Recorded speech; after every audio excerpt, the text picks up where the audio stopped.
Hi, everybody. Thanks for being here. So today we're going to talk about positive intelligence. So in this video, you will learn about positive intelligence, what it is, and then we will talk about the brain science behind it. It's been widely researched. And then we will jump into our 10 saboteurs in our brain. We will do a bit of mental fitness and discuss strategies to tune into positive intelligence. And then in the end, as usual, we will take action. So let us get into it. So what is positive intelligence? This is research that has been done in Stanford. There's a book about it as well. You can see it on the screen. You can buy it. There's also a TED Talk on it, very famous one. So do feel free to dig into it and get more out of it. But in this sort of bite-sized version of it, we will define positive intelligence. It is the capacity to manage our thoughts and emotions in a way that has been shown to have a wide range of benefits for both individuals and organizations that can promote well-being and increase success.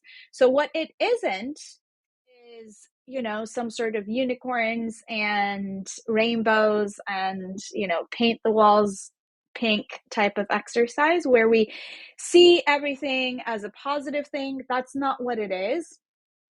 Positive intelligence, as again a science, is understanding our brain better so that we can tune into the part and build neural pathways in the parts that we will talk more about in a moment that trigger positive influence, well-being, mental health, and increase the chances of success. So the brain science, as we've said, this is very much of a scientific approach. So we think of the brain as having two regions. The thrive region, this is where the sage lives in, and it's part of the prefrontal cortex. This is where we think our rational thoughts, and this is where we make sense of everything, okay? And then we have the survive region, also very important, and especially evolutionarily very important.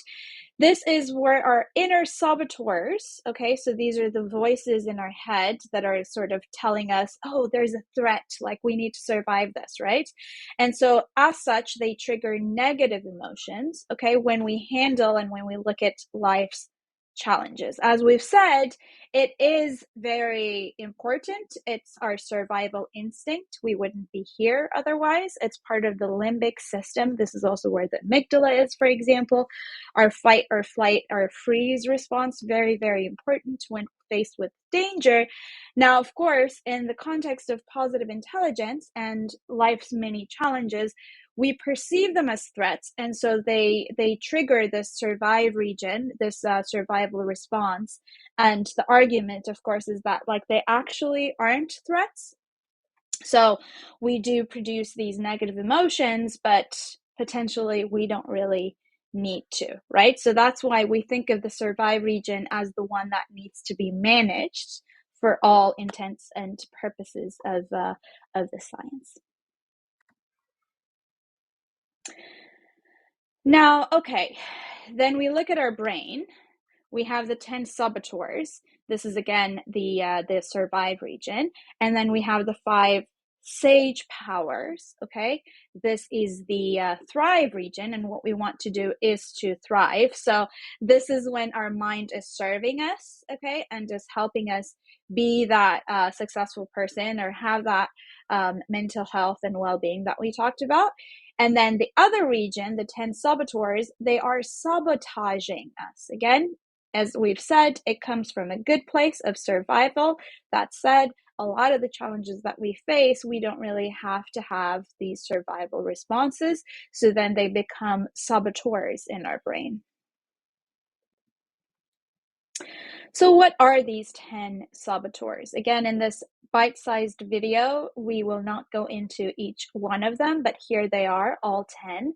The one that is the most prevalent and is therefore sometimes coined the master of all the saboteurs is the judge. Okay, we all sometimes get really judgy, and especially when we are really self-critical. So the voices in our head that's like, oh, I know, I've judged that, I'm not very good at that, right? Like, or I've judged it and can't do it, right? So it's your brain really sabotaging you. So if it were serving you, if it was the sage brain, then the sage part would be thinking, okay, well, that seems difficult but also fun, so maybe we'll try it, right? But then the judge also always says, that's too hard, that's not good, too complex, too much for me, no can do. And then there are a few others, right? So like restless is an interesting one where it's like, okay, like let's do this, like it's this like panic responsive, like I'm trying to respond to and make sense of all of these different triggers, all of these different things that are happening around me, and so like let me do that. Oh well, like maybe let me do this other thing. Oh, like that's also actually a saboteur, right? We then have the controller wanting to control everything. We have the victim. Why does it always rain on me? We have the avoider. So when you're procrastinating something or delaying, for instance, a decision or denying a fact, oh, he's in denial, sometimes we say about a person, but it's not very obvious to them. That's actually their avoider saboteur working.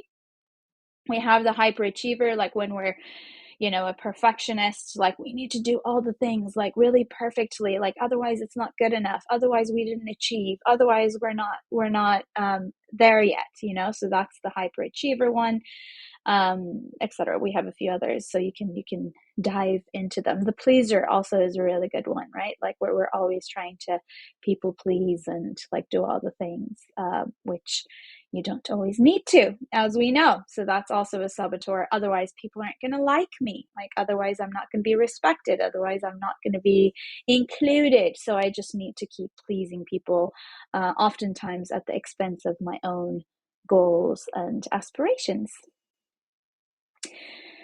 So then to counter these 10 saboteurs, and I know I've been saying this on every slide basically, but do look into it. There's a whole science behind all of this. So I'm kind of doing a very top line summary here. So the 10 saboteurs are quite powerful, and especially if you have established certain habits like neural pathways towards them, and those become your sort of autopilot go to habitual reactions to things. It's not like you can just bring in the 5 sage powers and then done, we're good, like like we're all solved. It doesn't always work like that, so some of them we need to work with, but that said, these are the 5 sage powers that you can use to establish those more positive, intelligence oriented neural pathways in your brain and the good habits. So the first one is activate, then navigate, explore, innovate, empathize. All right. So activation, you first activate your sage brain to say like, oh, hang on. Do I really need to please everybody to feel included and to feel successful? So you've activated that. Then you navigate and say like, okay, well, here are, 5 people who are demanding these things of me. What's important to me? Like so then you ask these questions and you navigate this situation. Then you explore your options. What could I do?